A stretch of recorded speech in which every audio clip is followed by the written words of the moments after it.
Hello everybody and welcome to my channel, and today we're doing this awesome recipe with 3 ingredients and it's some delicious cookies. Subscribe to my channel to see more of my videos.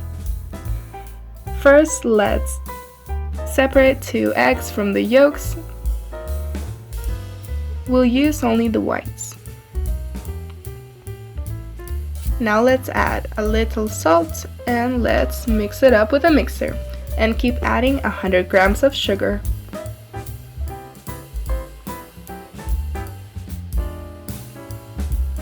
Then add 150 grams of coconut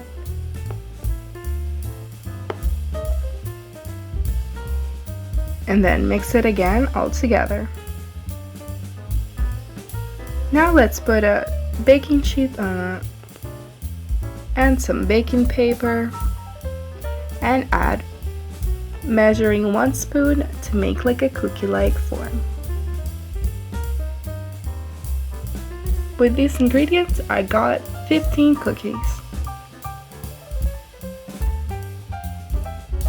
Let's send it into the oven for about 15 to 20 minutes at 180 degrees Celsius.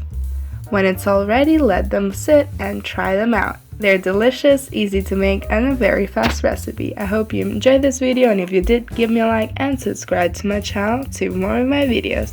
Thank you for watching!